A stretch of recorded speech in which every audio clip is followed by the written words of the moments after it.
Fala galerinha, e aí, tudo bem?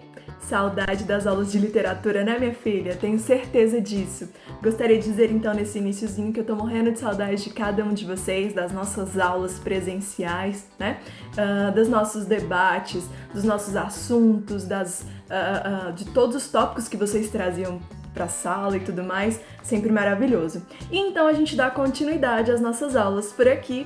Trouxe hoje um tema novo, só que é um tema que todo mundo já ouviu falar um pouquinho a respeito. E essa imagem aí já indica sobre o que a gente vai falar.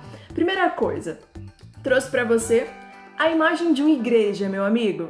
Se a gente segue uma sequência cronológica das coisas, a gente falou então um pouquinho sobre trovadorismo, humanismo, classicismo, quinhentismo, e quem é que vem abrindo alas na aula de hoje? Barroco, meu amigo. Barroco, aula recheada de muito ouro, a literatura do contraste. Lembra disso? Quando eu coloco para você essa imagem, então, eu quero te apresentar o nosso novo período literário. Sim, período literário, fortificado no nosso país, acima de tudo por um homem brilhante, né? Que foi o Aleijadinho. Para você que não conhece, pesquisa um pouquinho a respeito do cara. Tenho certeza que nas suas aulas de arte, por exemplo, já foi muito citado a respeito dele, das obras, né? Analisa comigo essa imagem aí, amiguinho. Fala pra mim, o que te chama mais a atenção quando você analisa essa igreja? Quando você analisa os traços, né, dessa igreja em especial? A pergunta que eu te faço é, já foi aí, ó, a Minas, Bahia, já encontrou, né, já visualizou uma igreja dessa pessoalmente? Aguardo aí seu comentário aqui embaixo, já adentrou uma igreja dessas? Fica a pergunta no ar. Qual é a nossa meta do dia? Meta do dia, nós vamos então, Barroco, os valores em conflito. Valores em conflito, meu Deus, isso mesmo. Os valores do ser humano, né? Tudo que eu construí até então, tudo isso está dentro de mim totalmente em um momento de revolução. Lembra de quando você teve suas aulas de história, que a gente vem falando então dessa questão da contra-reforma, né?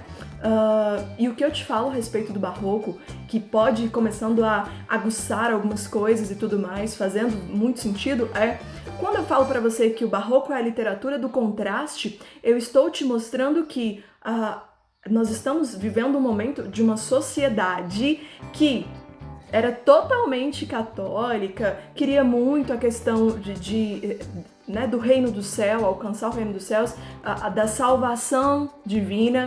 Só que ao mesmo tempo que você tinha isso dentro da sociedade, você tinha essa mesma sociedade querendo aproveitar a vida terrena. Então, durante o dia você tinha lá as pessoas frequentando as missas, lendo a palavra de Deus, e no mesmo dia à noite, frequentando casas, né, as casas noturnas da época, bebendo. Então você tinha um contraste dentro dessa mesma sociedade. É isso mesmo, isso é muito aguçado para a época, né? Então, meu amigo, pega todas as suas anotações que a aula vai começar. Bora lá?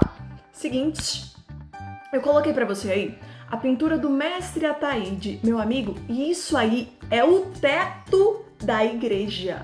Então, já imagine, por favor, como será essa construção da própria igreja. A gente está falando de um momento histórico que nas paredes das igrejas você tinha ouro, exatamente. Então, por isso que o Barroco ele é considerado a literatura do exagero.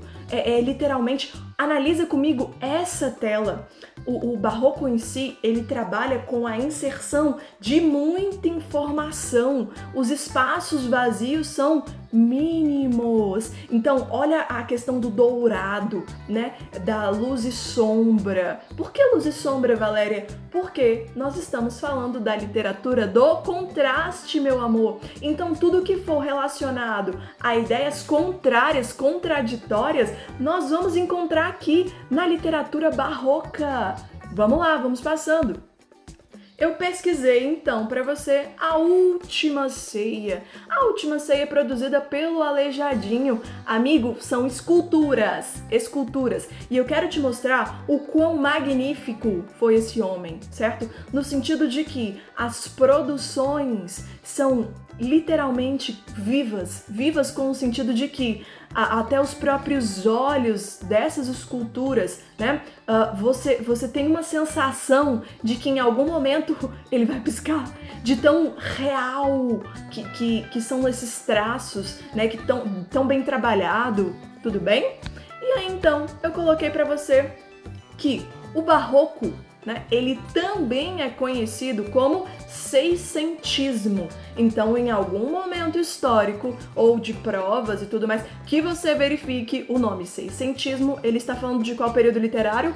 Barroco, fechou? Então, 1500, quinhentismo, lembra? Literatura da informação. Então, a data em si faz toda a diferença do mundo. Por quê? Porque a gente está falando aqui, ó, do início no Brasil. A gente está falando 1601, tudo bem? Então, em 1601, nós temos na Bahia, lá no século 17, o início do barroco no Brasil, amigo. Então, você precisa saber dessa data. 1600, logo você vai lembrar 1601, eu tenho seiscentismo, barroco. E aí, então, a gente continua. O marco inicial, né, do barroco brasileiro é o poema épico Prosopopeia. Prosopopeia de Bento Teixeira, em 1601. Então foi a partir desse poema, da construção desse poema, né, que você tem então o marco inicial do barroco no Brasil, ok?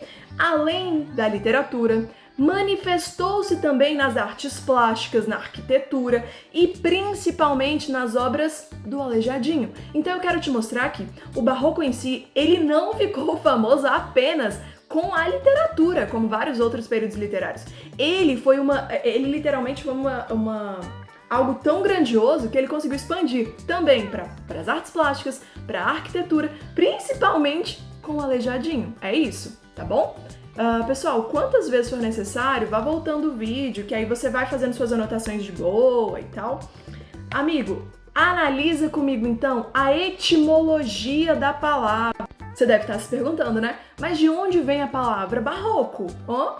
Coloquei pra você. Então, a origem da palavra barroco é controvertida. Ou seja, você tem algumas etimologias para isso, né? Para conceituá-la, ok? Então, você tem lá, uma delas é um processo mnemônico, ou seja, que é relativo à memória, enquanto outros vários seres afirmam que barroco seria um tipo de pérola de formato irregular, seria então a pérola barroca.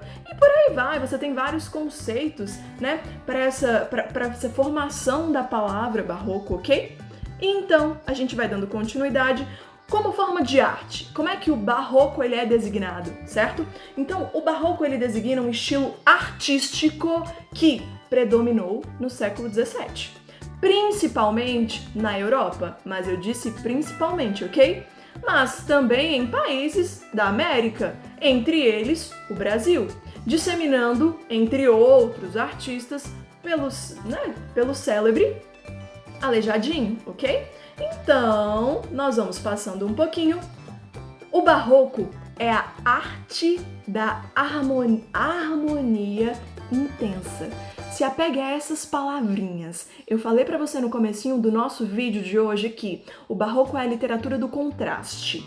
Você tem a literatura do exagero. E eu falo exagero pra você tanto no campo das artes plásticas como no campo da própria produção escrita. Então você tem lá uma literatura que ela é trabalhada de forma intensa. Por que de forma intensa? Porque o autor, ele literalmente retira todos os sentimentos que ele tem e coloca no papel. Então, se ele está vivendo um momento totalmente de revolução dentro dele, que ele não está bem, ele vai colocar isso tudo no papel, certo? Então, por vezes ele é dramático, onde o contraste é predominante. Passando, qual era então o seu objetivo? Seu objetivo era propagar, disseminar a religião. Então, nas produções, tanto de telas, esculturas, ou na produção de poemas, você tem o quê? Uma propagação da própria religião, tudo bem? Então, todo mundo colocava nos poemas um pouquinho da própria religião, né? A palavra de Deus, o nome Deus, Jesus, vinha assim sempre em algum poema, de alguma forma. Então você tem literalmente uma literatura enfeitada ao extremo, a arte altamente contraditória. E aí eu coloquei para você essa imagem, para a gente trabalhar com as ideias contrárias. Você tem aí o contrário como um todo. Você tem de um lado o homem e do outro lado quem? Deus. Você tem aí uma análise de uma pessoa se esforçando mais do que a outra para tentar dar a salvação. Analisa comigo, meu amigo, a postura que você tem ali, né, do ser celestial, esticando mais o dedo. E olha a postura do homem na vida terrena. Olha isso. Será que ele está preocupado com alguma coisa? O que te chama mais a atenção nessa imagem como um todo? Eu vou passando então. A vida social no Brasil, ponto importantíssimo. Olha lá, você tem uma vida social que girava em torno dos engenhos ou das grandes propriedades rurais e fazendas. Pronto, vida da época.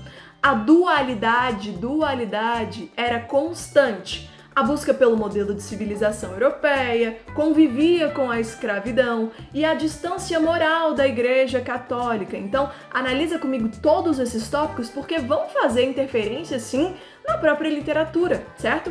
Eram raras as mulheres alfabetizadas. As meninas aprendiam a costurar, bordar, entre vários outros ofícios que eram exclusivamente femininos. Sim, essa daí é a postura da época, ok? Nós temos então o próximo, características do barroco. Agora sim, preste bastante atenção.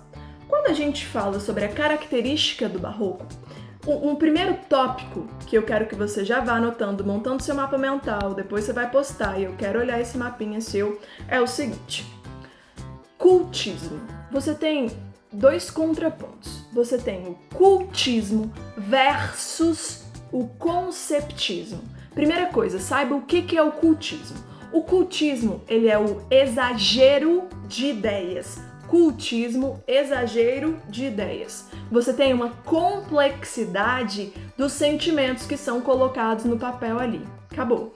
Você tem uma abundância, ou seja, um monte de figuras de linguagem ao produzir algo. Então, quando você utiliza figuras de linguagem, o seu texto, o seu poema, ele fica com uma linguagem mais rebuscada, mais elaborada. A ideia fica de difícil acesso, você tem um exagero dessa ideia, certo? Então, isso aqui é o cultismo, ok? Agora vamos trabalhar com a ideia do conceptismo. O conceptismo, então, você tem lá a valorização da forma, do conteúdo. Você tem a própria linguagem rebuscada. O que é a linguagem rebuscada? São palavras, né, mais elaboradas, palavras que literalmente você vai pesquisar a respeito do significado dela para trabalhar de uma forma mais uma valorização, né, desse seu vocabulário. E acima de tudo você tem até mesmo uma sensualidade em alguns poemas. E quando a gente trabalha então com o exagero, o que é o exagero dentro do barroco? Como reflexo do dilema do próprio poeta, então, ele é literalmente rebuscado, ele dramatiza os sentimentos, ele trabalha com o extremo dentro dele, certo? E esse exagero aí você tem na própria pintura a questão, gente, pesquisa obras barrocas, pinturas barrocas, é algo maravilhoso, é divino, sublime. Por quê? Porque você consegue analisar o quão exagerado, literalmente, os traços, as obras, elas são cheias de detalhes mínimos, mas que ao olhar, né, de forma mais distanciada, você começa a ver que é um exagero, é o demais. E você tem o contraste. Onde é que você encontra o contraste? Em uma mesma tela, uma mesma obra, você tem luz e sombra, você tem o claro e o escuro, você tem na vida humana o terreno, ou seja, a vida aqui na Terra, versus o mundo espiritual, versus, ou seja, o homem ele queria a salvação, mas ao mesmo tempo ele queria aproveitar a vida terrena. E dentro disso a gente trabalha com a ideia do Carpe Diem. E aí, quem nunca ouviu falar sobre Carpe Diem, né? O que significa o Carpe Diem? É aproveitar o momento, né? Aproveitar o agora. E eles trabalhavam isso muito bem, né? Você tem algo que é efêmero e algo que é duradouro, né? Então seria o passageiro versus algo que é eterno, ok? O próximo, então. O homem, ele estava, então, dividido entre o desejo de aproveitar a vida e o de garantir um lugar no céu. Tá aí a grande dualidade do homem da época, certo? Você tem o conflito existencial. Quando a gente trabalha o conflito existencial é muito interessante. Por quê? Porque o homem, ele queria, né, o prazer pagão e a fé religiosa, e ele queria isso ao mesmo tempo. Só que ele começou a identificar que não tinha como. E por isso ele tinha tantas reflexões, tantas amarguras, tanta dramatização, né? E você tem lá o antropocentrismo versus o teocentrismo. Como? O homem versus Deus, a carne versus o espírito. Tá, todos esses traços você tem dentro dos poemas barrocos. Pesquisa um pouquinho sobre. E então, os principais autores. Super importante, anota aí, eu vou citar 2 para você. Você tem então Gregório de Matos. Anota esse nome porque ele vai te perturbar um pouquinho. Gregório de Matos, ele é considerado o primeiro poeta brasileiro por suas manifestações satíricas sobre a metrópole. Gente, ele era conhecido como o Boca do Inferno.